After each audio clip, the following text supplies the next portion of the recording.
Good morning, buenos dias. We're running a little late this morning, but we have a fantastic panel. Thanks very much to Salvador and to Richard for an interesting discussion on global trends in port community systems. I found it particularly enlightening on how PCS is very similar in terms of how it really is about creating a community, how it's about reducing processes and times. And so I think that's key in our discussions for the VUSE as well. During this session, we want to discuss a little bit more in detail some of the examples that we have in the region. We have Dwayne Powell, who is the director of the Port Single Wind Port Community System in Jamaica. We have Francisco Dominguez, who is the general manager of the Port Community System in Haina and Caucedo. And we have Sabine Bachazet from Ceiba, based in Guadalupe. The purpose of this panel really is to open up the discussion on automation, interconnectivity, and business processes within port community systems in those countries where we have some evidence of those being implemented. So I'll pass the floor to Mr. Powell. Thanks, Dwayne. Morning again, everybody. I'd like to firstly thank the IDB, Government of Jamaica, Government of Uruguay for inviting us to your beautiful country. I think that these conferences are very good in terms of the ability for all of us to share our experiences in terms of trade and logistics. My presentation will be relatively quick this morning. I really want to focus on three main areas in terms of for countries who are now currently looking at implementing a port community system. We'll focus specifically on strategy, change management, and obviously business process reengineering. So just to give you a quick synopsis of Jamaica, Jamaica really has two main ports that account for about 95% of all cargo. Within Kingston, we have about 90% of all cargo, and in Montego Bay, we have about 5% of the cargo. Within Kingston, we have two main terminal operators, KFTL, which is Kingston Freeport Terminal Limited, and also KWL.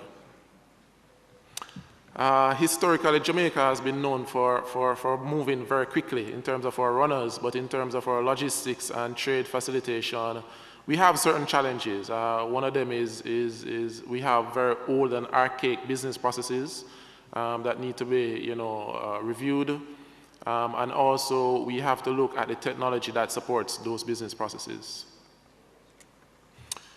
In terms of the trade facilitation and logistics initiatives that are occurring now within Jamaica, we have about 5 major initiatives that are occurring concurrently. And so it's a very fluid and dynamic environment, but we are very hopeful that based on these changes, once implemented fully, I think within the next 2 years, we should have a much improved environment. The first thing is the modernization of customs. They are currently now implementing at the final stages of implementing Asikuda World. Along those lines, they have done significant legislative changes to enhance both trade facilitation and also, for example, special economic zones that are coming. The Port Authority is a lead agency in implementing a port community system. We are partners with customs. Jamaica as a whole has a very global strategy in terms of trying to position ourselves as a logistics hub. I know the government now is currently also looking at acquiring a national single window. And as I said, we just recently privatized one of our main terminals, and they're also in the process of changing out their terminal operating system. So a lot of these things that I'm going to speak about are really focused on the private sector side. The panel before me went through the definition of what a PCS is, but I really want to highlight that it should be neutral and open. In terms of our key features that we're looking at for Jamaica, we obviously want to go less paper. I personally don't like to say paperless because of the fact that, in any port there is some amount of paper, but I think that we can reduce that significantly. A major component of the project is streamlined procedures, which is a business process reengineering component. It should be event-driven, and it should be able to interoperable with multiple systems, and obviously data security is a fundamental component. And ultimately, what we want to do is to optimize, collaborate, and automate.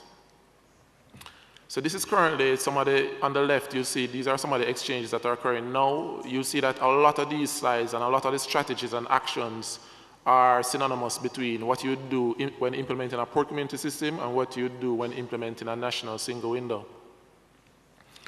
And ultimately, what we want to do in terms of our major modules for the PCS at the end of the implementation is to give the shipping agents the possibility to report in terms of their reporting formalities. We want to be able to do track and trace. We want to integrate fully both with customs, with the terminal operators, and with the port community in terms of sharing of information.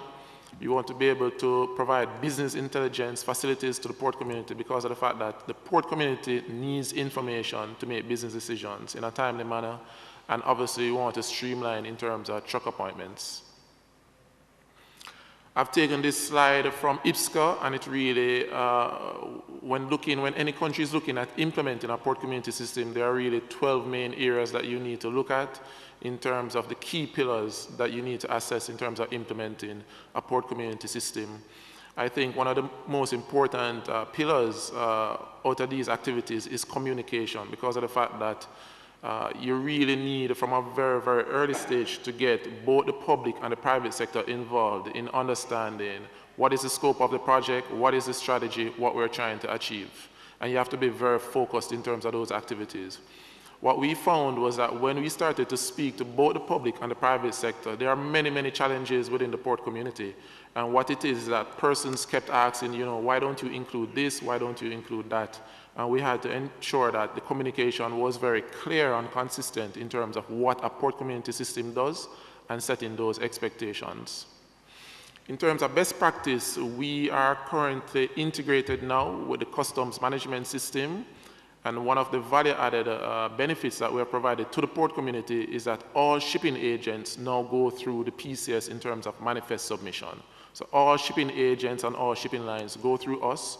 We, in turn, translate that information and provide it to customs. The value-added benefit of that is the fact that globally, shipping lines use varying formats and standards globally. And so what it is that when we gave them the opportunity to revert to their global standard, a number of these shipping lines reverted to their COSCAR format, etc. And so what it is that that's a value-added benefit for them in terms of standardization. So there's not an inherent cost associated with dealing with Jamaica and the public sector. In terms of our rollout methodology, and this is where I'm going to spend about 2 or 3 minutes on, we have a very specific change management process that we think that is very significant and has aided us in our success. In the first phase, we meet with all of the major stakeholders within the port community, freight forwarders, truckers, custom brokers, customs, shipping agents, etc. And what we do is we map the current processes. This is part of phase 1, which is a business process review. Once we map those processes, then we meet with them again to present those processes to confirm that, look, this is what we understand the processes to be, and then we also provide them with the reviewed or re-engineered processes. And what we have is working groups with the individual stakeholders for them to verify, for them to be able to discuss all of the challenges, for them to correct us, to look at the pros and the cons, and to look at any gaps that we have. Once that is finalized, then we move up those processes or the recommended new processes to what is called the PCS Steering Committee. And that is a committee made up of both public and private sector executives from the port community. Once they sign off on those processes, then we move to the ICT part. So in this process, in terms of transparency, we're very, very transparent. We try to include all of the stakeholders, so there's no stakeholder that can say once we're changing that they weren't aware of the new processes, etc. Once we customize, then we move to train, and then we always start with a pilot phase. We don't believe in the Big Bang Theory. And so in terms of implementation, the project is done in phases, specific phases, and in modules, right? But the key thing is that we always start with a very small subset of companies in the pilot phase, and we work through any issues that we have. Once those issues are resolved, then we move to the general port community. And this is an iterative process because we do that for all of our modules and our processes. So in terms of our change management, we have 3 main change management subcommittees. One is for training, one is for procedures, and obviously one is for marketing/change management in terms of communication. And so what it is that once we map any processes, and when we present it to the community, and if there are any challenges for a specific process, what we do is that we create what is called a working group, an on-demand working group. And that is a subset of the stakeholders who will come, sit down, and we will work through the processes. Once we find a resolution to that challenge, then we will move it up back to the committee, and then from that committee, we'll move it to the steering committee. So the steering committee is the executive committee that always signs off in terms of the processes and procedures. In terms of recent major milestones within Jamaica, we launched operationally the project last year, and we started with transshipment. The project is really divided into 3 main areas: import, export, and transshipment. Why we decided to start with transshipment is that we wanted a quick win, 1, and 2, also in Jamaica, 90% of all cargo that passes through the country is transshipment. And so we started that last year in September, and currently as we speak, all transshipment is done electronically through the PCS. In terms of the former situation with transshipments, in Jamaica, shipping agents have to do a declaration to customs, which is called a transshipment bill. And before, you had to do 5 hard copies. You had to send a bearer to customs to pay for it. They had to print it. And what we found was that typically the administrative component and the logistical component for the transshipment were not in sync. And what does that mean? Typically, we saw where shipping agents or lines were submitting the documentation perhaps 2-3 months after the vessel had sailed. And so what we did was that we mapped the processes, we re-engineered it, and now in terms of the transshipment process within the PCS, 1, it is completely automated. There is no paper. 2, we provided the port community with the ability to e-pay. And what we saw was that it started to change how the port community, in terms of the shipping lines, interacted with customs, because of the fact that companies have now started to take out corporate credit cards to pay on the weekends, to pay in the nights, etc. They are able to have real-time tracing of the cargo, and also we are providing business intelligence to them and also to customs. In terms of the project, we are very risk-averse, and so what it is that we try to identify throughout the project all of the varying risks, and we try to actively mitigate them. One of the risks is that we have identified that customs, as I said, is implementing a new customs management system, and so there are a number of processes and changes that will be occurring from the customs side. And so we work very closely with customs in terms of mitigating and having clear communication in terms of where customs is going. We also have to work very closely with the port community in terms of integration with the terminal operators and with the shipping lines. And we also have to ensure that whatever we're doing in terms of the changes, the adoption rate within the port community, we have to be very sensitive to that because of the fact that there are varying stakeholders, they are varying in terms of their size and their capability, whether from a human resource side or also from a technical side to absorb the changes. And also the port community, in terms of our communication, must embrace the process changes. And so although from a strategy standpoint, we had made legislative changes to make the port community mandatory, we work very closely with the different stakeholders to ensure that they embrace the process changes. In terms of our global schedule, our next major milestone or phase is the import phase. And I think this will be the most involved phase where we will have to fully integrate both with customs, the terminal operators, the freight forwarders, shipping lines, and the truckers. And so that will be launched in October of this year, and we plan to complete the project in terms of implementation by October 2018. Ultimately, what we want to do, all of this that we're doing is ultimately to improve doing business within Jamaica. And that's one of the key things that we always have to remember. And I think, throughout the different panels, different persons have reiterated that ultimately we're doing this not only for the public sector side, but also for the private sector side in terms of re-engineered port processes, in terms of automation, and in terms of efficiencies. Thank you.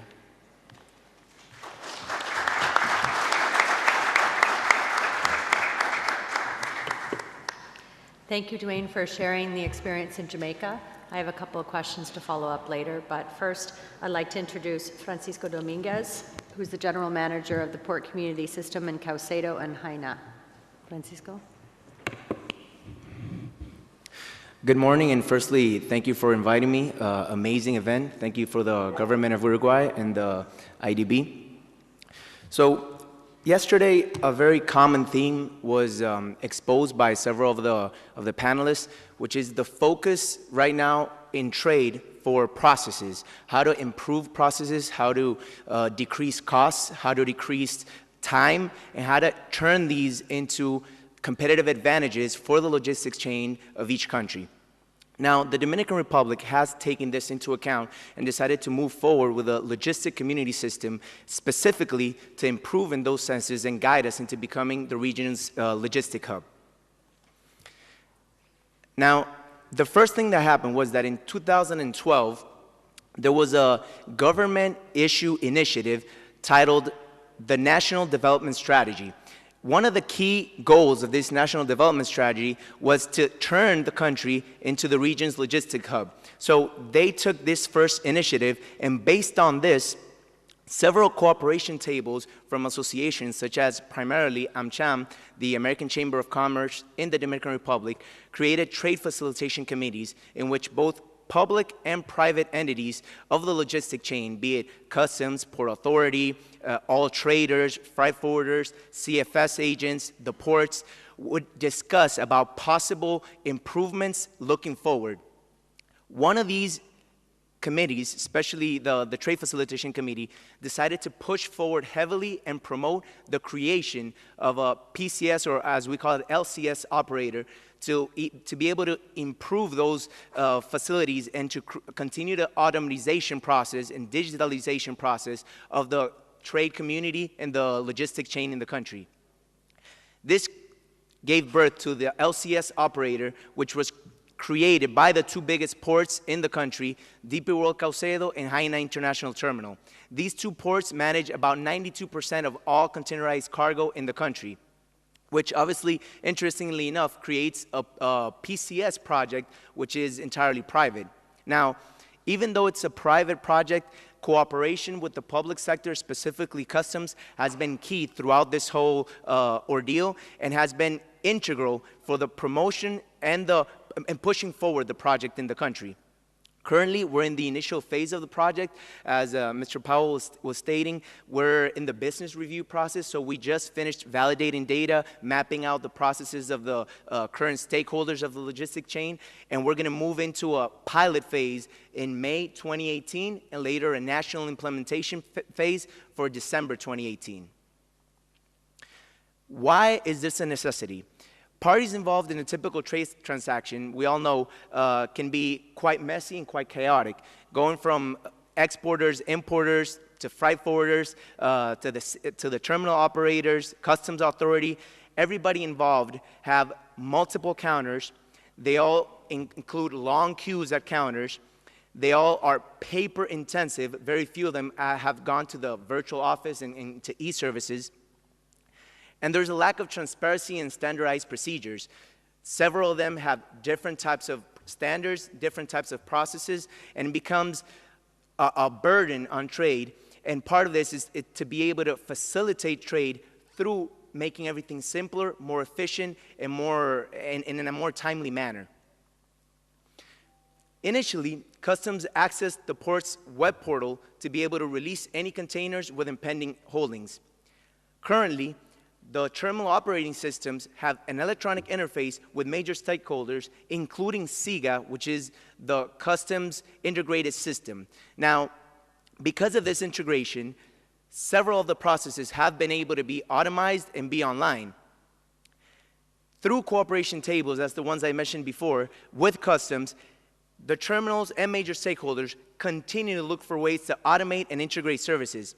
One of the results of this is the logistics center, which was created at the Caucedo port, that has an WMS system that is connected not only online via web services to DGA, which is the local customs, but with also all the logistics center operators, which give visibility on inventory and cargo movements to DGA.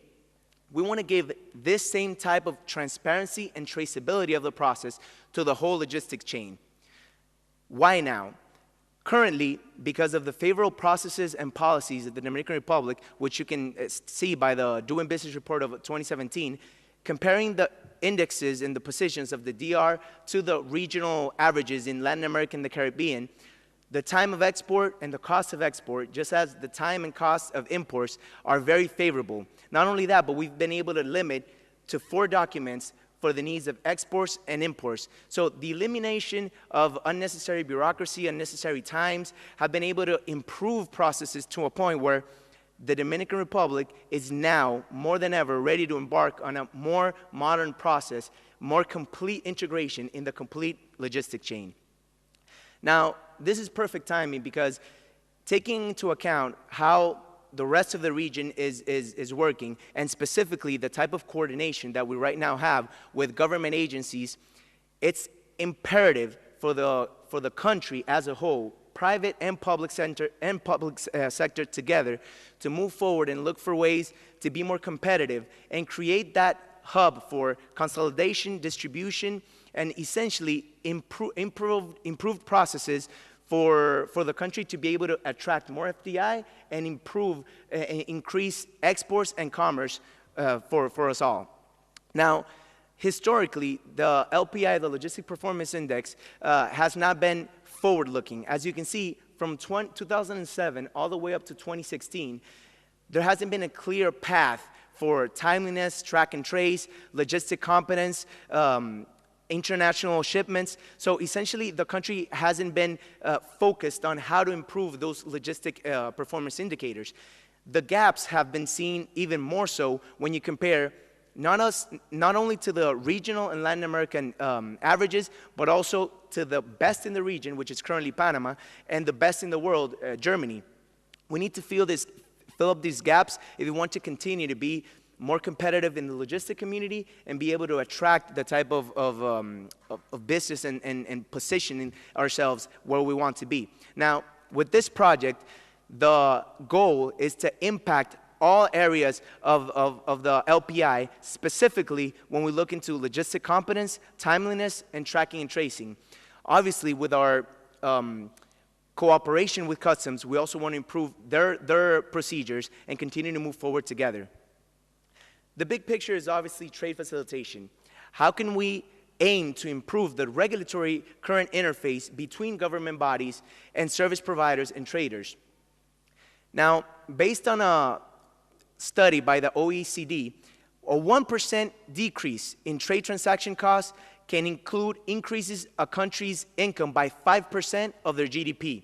Not only this, but a 3% reduction in landed costs obtained by e-documentation can help eliminate trade costs by $60 billion across the APEC countries. So following these examples, we can see that obviously the trend in the future is to go paperless, is to have electronic processes, is to have a traceability and transparency that is essential to continue to improve trade and eliminate any type of bottlenecks across the board. The logistic ecosystem that we're envisioning is to have freight forwarders, exporters, CFS operators, transport companies, shipping lines and shipping agents, and essentially everybody that would be a part of the logistic chain link into the LCS portal, and through the LCS portal also link in specifically to 2 government agencies, Port Authority and Customs. Through Customs, I think is essential for this conversation to specifically say that the VUSE, which is the single window of the Dominican Republic, will be the gateway to other government agencies, specifically for permissology, for any type of permits, be it, right now the VUSE has a goal of including into itself, integrating over 15 different government agencies, including public health, the Ministry of Agriculture, the Ministry of Narcotics, essentially any type of ministry that can put a hold on any type of release for containers. So what we're trying to do is make the PCS, the Dominican Republic PCS, a gateway to the VUSE, a gateway to the government institutions, so that the amount of counters that a trader has to face is way more limited. We've decided to go forward with Dubai Trade, getting their software and getting their consultancy. They're a perfect example to follow. They currently have over 150,000 users. They have 18 million transactions yearly. They have over 700 e-services right now. So the example that they've set is specifically important to us when we look at the type of adoption rates that they've reached. From 2003 all the way to 2016, they went from an 8% adoption rate to all the way up to 98%, which means that essentially all operations that have to do with export, imports, port operations are essentially all online. This is the example that the Dominican Republic is trying to implement, and this is the goals that we've set ourselves for the next 5 years. For this, change management is key. That will be the success of this. Remember, we're changing a mentality in which some of the institutions that we've interviewed and some of the stakeholders are completely manual. So taking them by the hand and going to this paperless, e-services, digital way of doing business is essential for this to work. You can have the best software in the world, but the implementation is key. Changing that mentality, changing the way of doing trade is going to be part of the goal of DR Trade. The role that we have envisioned for us is, firstly, we're going to provide the means for seamless transmission of information between different parties in multimodal transport chain. As has been stated by the past panel, a PCS is essentially an electronic platform that facilitates that type of information between public and private agencies involved in the logistics chain. What we want to try to do is, based on this, help the Dominican Republic be that consolidation point, that distribution point in America, and essentially increase all transshipments, increase FDI, and increase exports. We also want to give it a global view. As Mr. Morin was saying, the IPCSA has done a great job of linking ports across the world and creating a platform for sharing data on vessels and consignment containers. This will be invaluable to create new opportunities and plan ahead for the Dominican Republic in obtaining certain new routes and new trade imports. Now, as I mentioned before, we want to be that gateway into the government. We want to reduce the number of interfaces into the government and to other agencies and facilitate promotion of the VUSE, of the single window, work with them hand by hand, parallelly, in a parallel way, so that they can maintain their independence, maintain their personality, but also promote each other into improving trade in the country. And finally, we want to be a trusted stakeholder in the logistics chain. We want to limit the changes to operators, help them in the transition of going digital in a way that doesn't disrupt their current processes, but improves them. Thank you very much.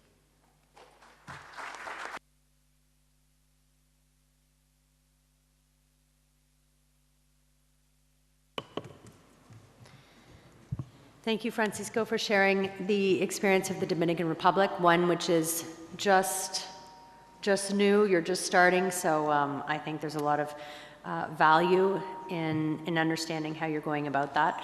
I also have some follow-up questions, but first we're going to go by video conference to Sabine Bajazet. She's the Director of Communications and External Relations at SEBA in Guadeloupe. Sabine? Hi, good morning, buenos dias. Bonjour. I was supposed to be there with you today, but unfortunately I could not make it, but I'm very happy to share with you what we did in Guadeloupe, how we did it, what type of challenges that we encounter, and how we overcome these challenges. SEBA is very happy to be the first cargo community system in the Caribbean, and we did that 15 years ago, and we are very successful now. Managing the cargo community system is our core business, and we are already paying dividend to our shareholders. So a cargo community system, our cargo community system in Guadeloupe is managing both port and airport cargo, and we have included all the stakeholders of the supply chain within this cargo community system. In the beginning, I will say it was not an easy task We had people telling us that you're going to include the truckers, driver in your system. Some of them cannot even read, but they are the first driver of the system now.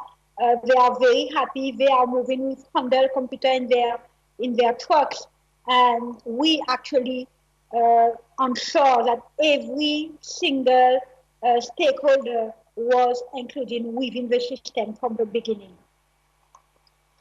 How it was before our CCS. But 20 years ago in Guadeloupe, it was as it was now on all the ports in the Caribe, and it was a lot of one-to-one procedure, bilateral procedure, bicycle procedure, manual procedure, making everybody work on their side and doing their own job, not knowing what each one was doing and the role that each one was doing within the entire supply chain.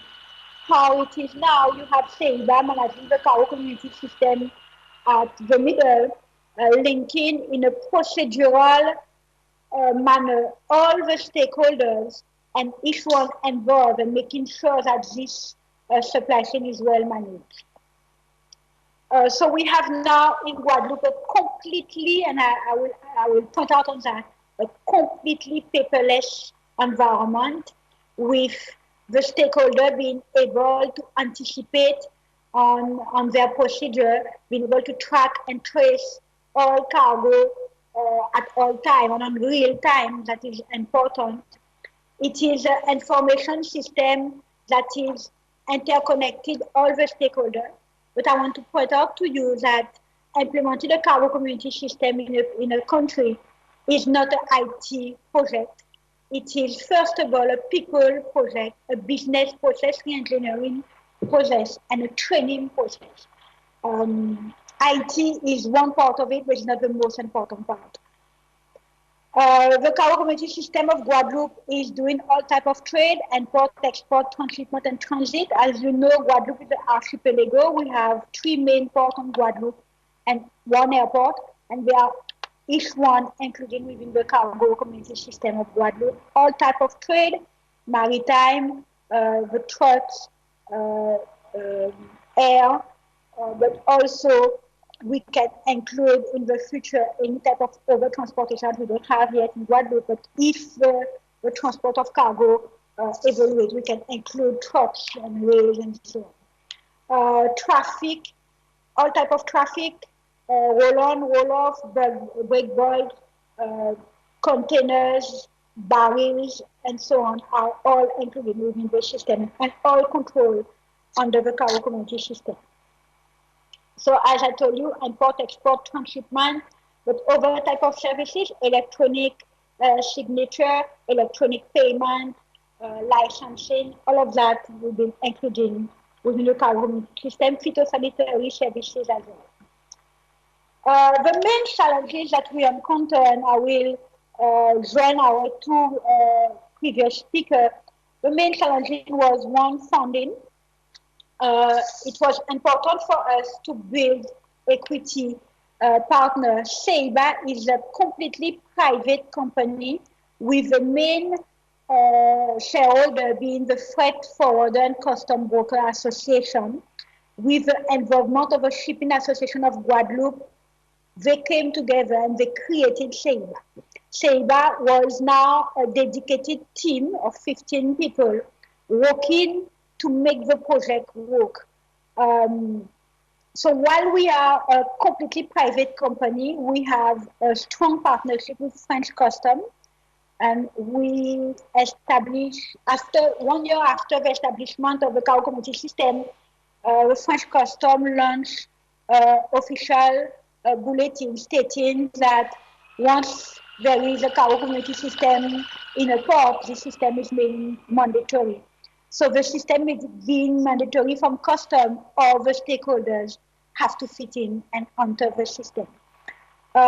Resistance of change was another one, you know, as the manager from Carcedo say, when you implement an information system where people used to have the power of a stamp, now you have to make them understand that they will have the power of information.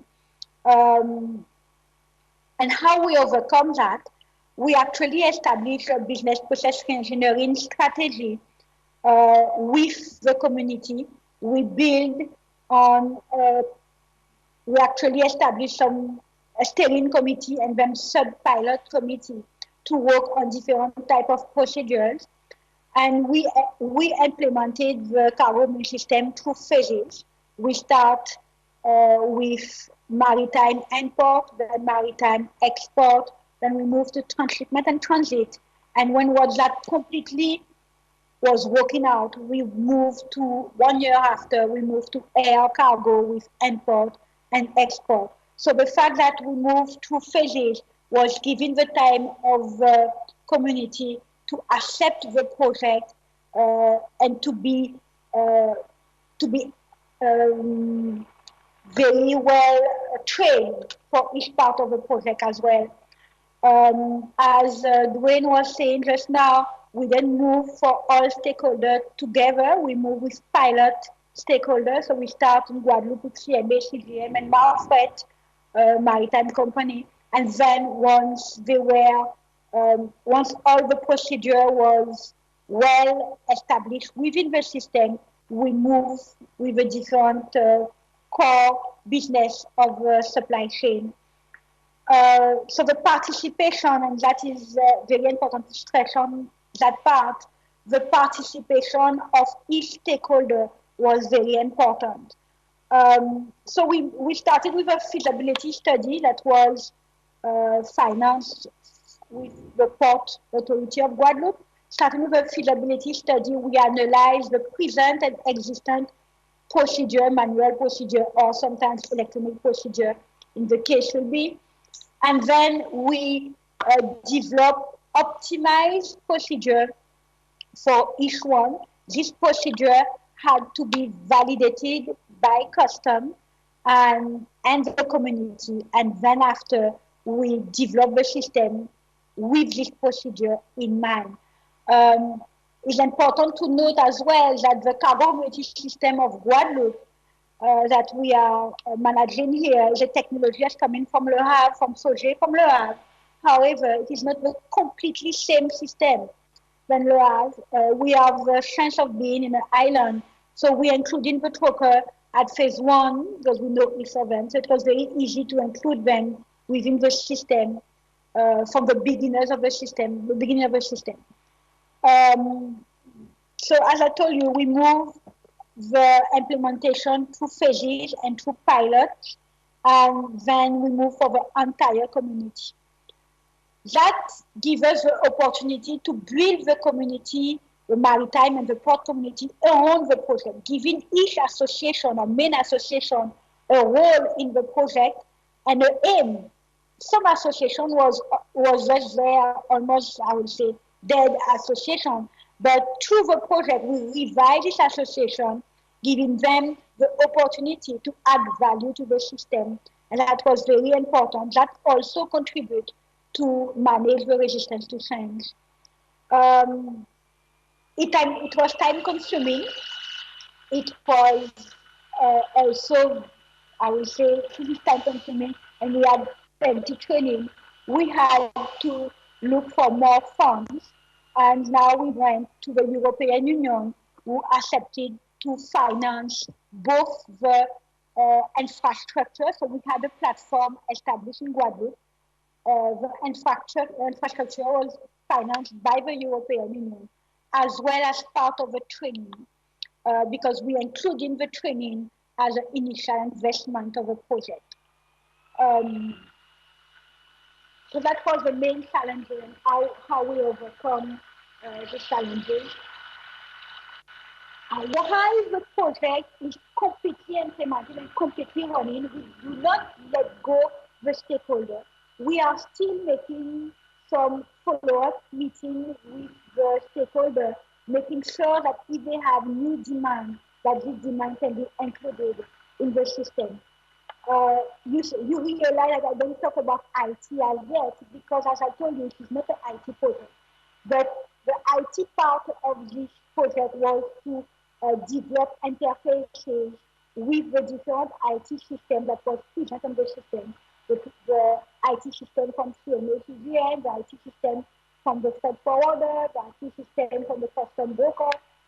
And when we first started, custom was not IT ready for such a project. So we are including the information technology system of custom in our project, which makes it possible for them also to get European funds for their part of the project.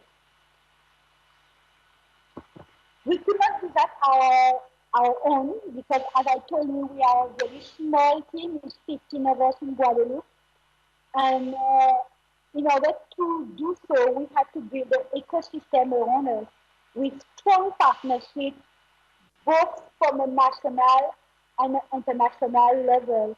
And we established this partnership in order to make like a web of our manufacturing know-how and make sure that people know about us, people know what we are doing. That is why I'm talking with you today.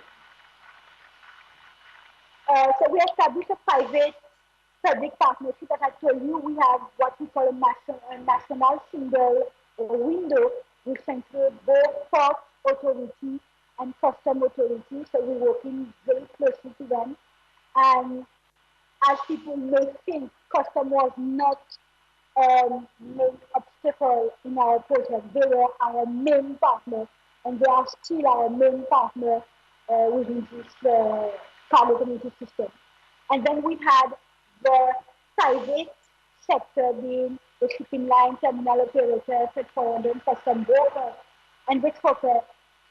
And all of that together with the government part, which is phytosanitary, health, banking, and so on, coming together and making our cargo community system a total system. So I told you a little bit about our equity. In Guadeloupe, we are a completely private company with a partnership with Custom and the Port. We have to work out the legal framework as well. Fortunately for us, it was already well established with the Port of Le Havre, Marseille, Montsenazer, but we have to work on the legal framework for this system to be completely legal in the transaction of import, export, and transport. And then we work on the business model, making sure that all initial investment was covered, including training, as I told you, as the immaterial investment. And then we work out the data analysis and so on to make sure that now we should pay amount for a while now. It is our only business and we can pay dividends to the shareholder and pay the rest of it. The architecture of our cargo community system is like what you see on the slide now. Under the umbrella of Custom, we are managing this cargo community system. Custom have their own targeting risk management system. And together with that, the cargo community system is sending messages to the different stakeholders. The different stakeholders sending messages to the system and making it possible for Custom to oversee everything within the system. So that is how we started 15 years ago.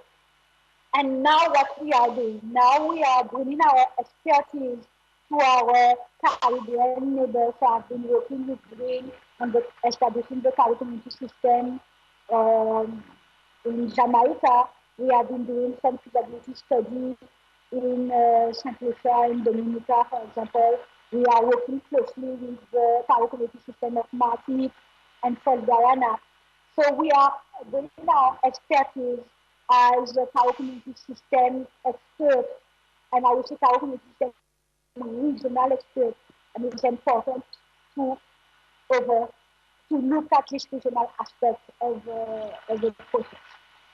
Thank you very much, and I'm welcome to any questions.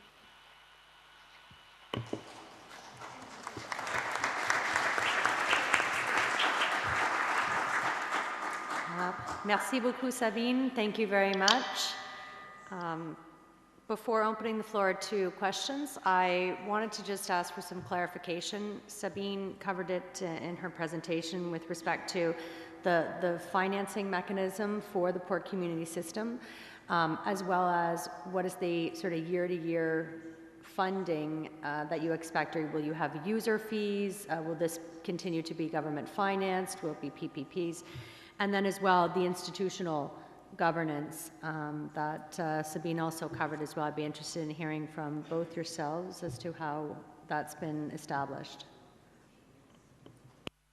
Okay, in Guadeloupe, we got European funds from the first stage of the project, some initial investment of platform, offices, to employ and train workforce.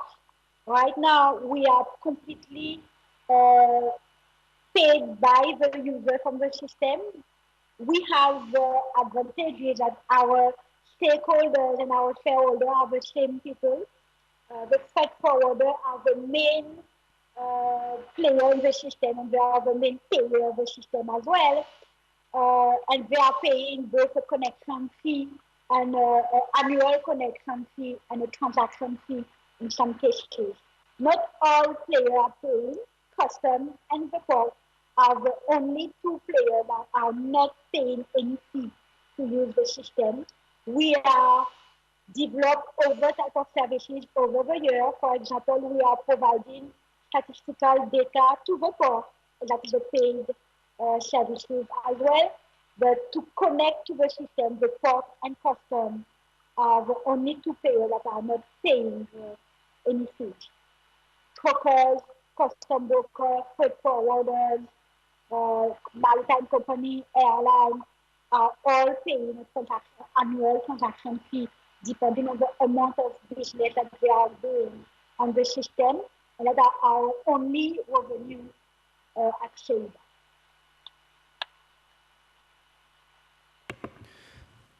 Yes, as I mentioned before, the project in the Dominican Republic is completely private, which obviously differs to some of the other projects that we've seen. And in our case, it's important to highlight that it won't be mandatory. So essentially, we can tell the users, be it the freight forwarders, the traders, you can keep going with the current manual process that you're doing, or you can see the value proposition in going digital, improving the efficiency of your processes, improving the communication that you have with the rest of the logistic chain, and improving your competitivity through the use of the PCS. So there will be an annual subscription fee, and it will depend on the types of modules that you'll use of the PCS, be it if you're a port, a trader, a freight forwarder, a logistics center, a bonded warehouse. So it all depends on the type of use that you're going to give it and the type of modules that you'll use because of the type of user that you'll be.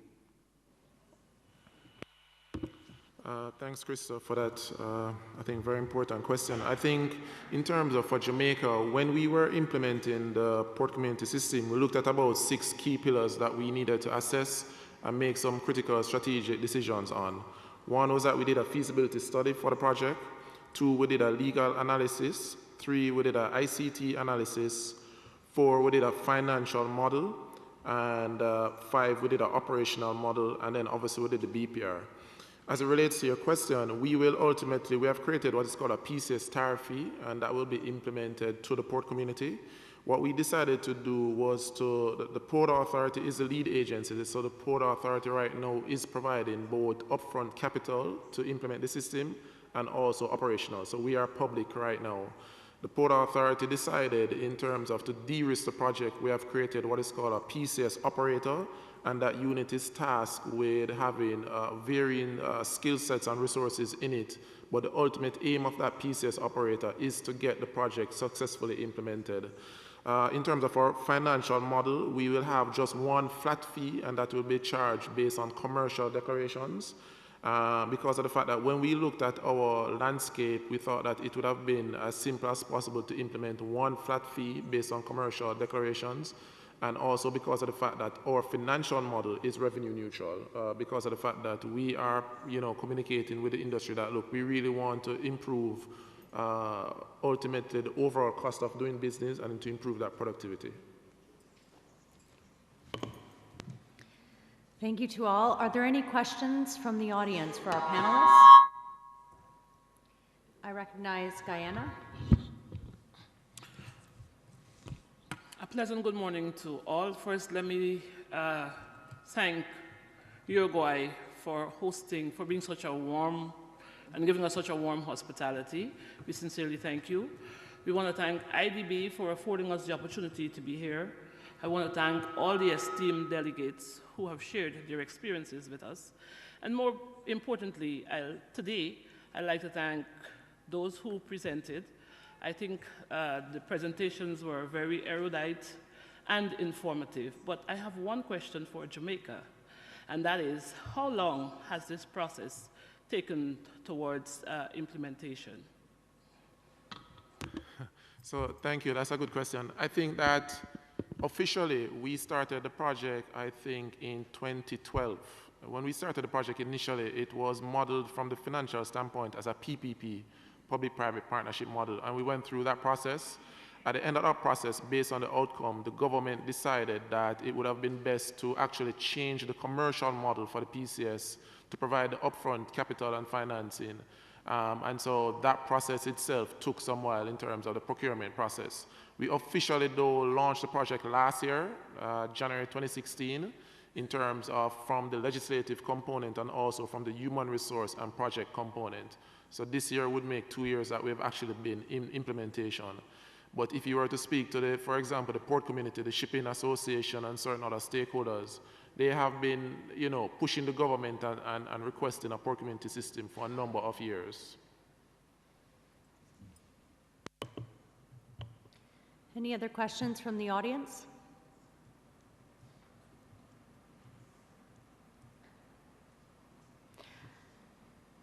Ecuador.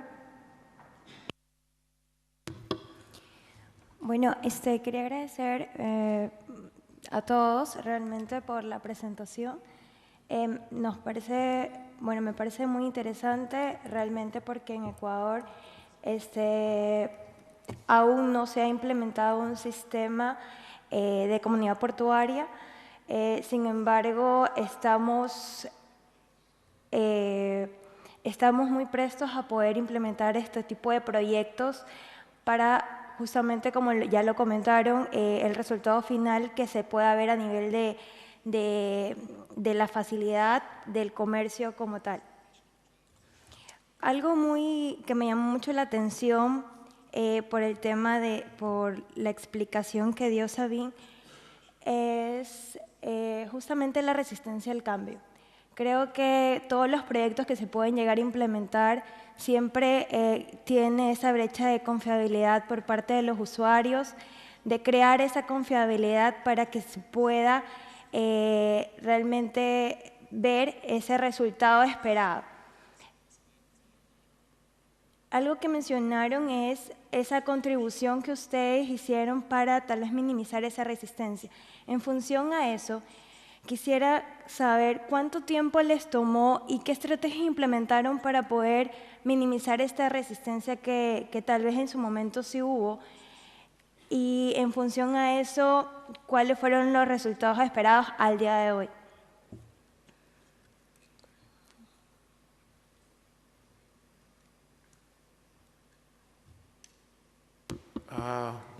So thank you for that good question. Also, I think that with major IT projects or any change management projects, you will have varying levels of acceptance between different port community stakeholders.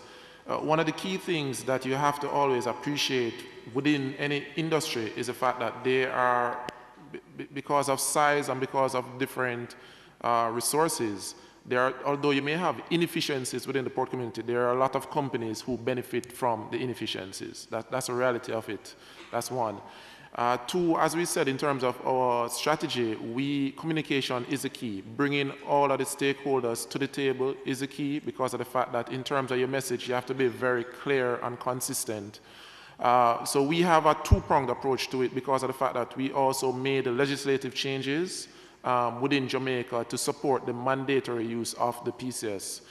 But we really don't focus on that component a lot because of the fact that we work very closely with the stakeholders. Each stakeholder will have varying interests and varying priorities for them. And so what we do is that we meet them regularly and we work with them very closely. We also work with them to show them the value proposition because of the fact that we're trying to, a pieces, what it does is make things in terms of processes and the ability for small and medium-sized enterprises to compete on an equitable playing field. And so the buy-in and in terms of the communication is the key in terms of the change management component of the project. I think it's important to remember that, yes, change management is key, and yes, changing processes can take time and can be quite complex, but let's remember that in the Dominican Republic, and it seems both in Jamaica as well, this was pushed forward by both sectors. So there was a clear need from the associations, both privately, the shipping associations, the freight forwarders associations, the custom brokers association, and publicly for a need to digitalize, for a need to make more automatic processes, more efficient processes. And as Mr. Powell was saying, communication is key here. Everybody that we've interviewed, every stakeholder has said not only incredibly positive reviews of the project, but they've all wanted to be part of the pilot right away. So having that type of feedback from them, identifying, okay, this is exactly what we needed, this is what we asked for, this is what is going to make us more competitive, is key throughout the whole process, because this type of project is so vast in its infrastructure and it communicates so many different stakeholders that it cannot work if it doesn't have a clear coordination between both sectors. They both have to be in a clear path, aligned for a common goal. And I think that's the end result of having constant communication, having constant feedback of what's working and what's not. Sabine, I'm not sure if you understood Yes, yes, I did. And I will meet the answer the two previous speakers. It is actually not the main challenges in implementing a power community system. The key is not to forget any stakeholder. I saw many countries bringing the truckers at the end of the project. They will resist the project. They will resist implementing the project. You have to bring every stakeholder from the beginning of the project around the table. They are each one very important within the supply chain. And it is about communication, it is about participation and involvement to ensure that everyone participates and everyone is welcoming the project. In Guadeloupe, exactly like in Carcedo, in Guadeloupe, the private sector, the freight forwarder and the custom broker, were the one willing for such a project. So we don't get any resistance from them. I will say that some custom officer resist in the beginning of the project, but when the head of customs say, okay, here's what we are going to do, it is better for them, it is better for us, then it all flows together. Thank you. Are there any other questions for the audience or from the audience? If not, thank you very much. Thank you to our panelists.